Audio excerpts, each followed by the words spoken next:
always think of myself as a storyteller. I'm a pretty quiet person and usually prefer to be behind the scenes.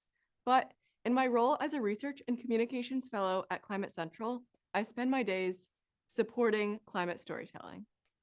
I work with designers, scientists, researchers, and writers on a program called Climate Matters that supported over 12,000 data-driven climate stories in 2024. So even though a lot of us here don't spend much of our time at all talking directly to audiences, all of my coworkers are fabulous climate storytellers.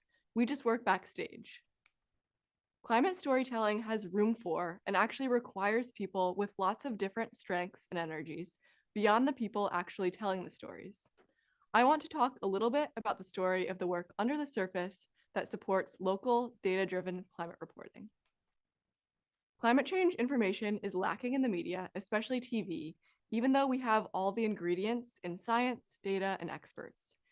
These ingredients aren't making their way to audiences nearly as much as they should or as much as audiences want.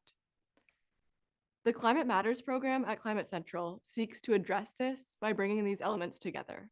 Each week, Climate Matters distributes free, science-based climate reporting resources, including graphics and data that are localized to around 250 cities across the US and a network of about 3,000 broadcast meteorologists and journalists, who then amplify this information by passing it to their already established local audiences. This model of working with broadcast meteorologists and journalists as trusted messengers or people known by a community to be sources of accurate, worthwhile information works. Peer-reviewed research shows that localized climate reporting by TV weathercasters can enhance the public's understanding of climate change as a local problem. But Climate Matters itself only works because we have a team with varied strengths. We need people with a contagious energy who are awesome at energizing and building partnerships, but we equally need those of us with a more quiet but still powerful fire to relentlessly dig into details of science and design, hunt down and steward data, and think about language. To support local data-driven climate storytelling, we need to make connections. Of course, we need to make connections with the people who we want to empower to tell these stories.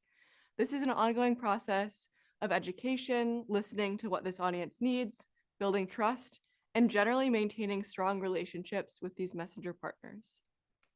But we also connect with other people doing behind the scenes work. I've connected with external scientists whose expertise ranges from fall leaf phenology to climate resilience in the cocoa industry. Both connections with these trusted messengers and connections with science people, data people, and more help to set up our work supporting data-driven climate storytelling. But these partnerships only work if we have quality, usable content for our partners.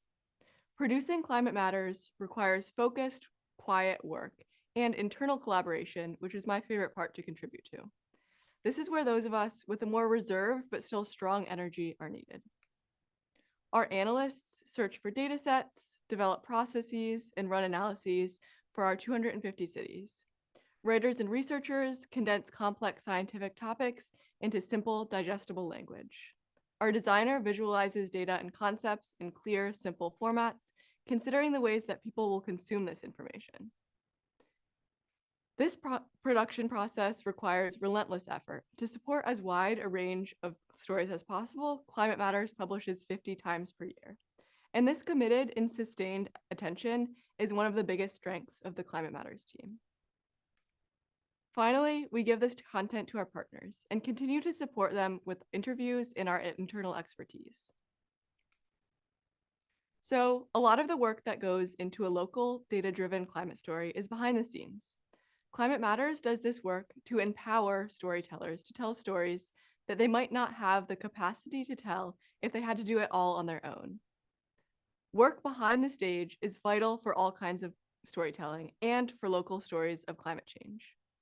These efforts also empower people like me who have a drive to contribute to the public's understanding of climate change, but don't really want to be the person with the microphone. So, at the risk of verging on cliche, I'm putting out a call for the quiet kids, data nerds, design lovers, science people to see a place for themselves in communicating about climate change, even if they don't want to be center stage. Thank you.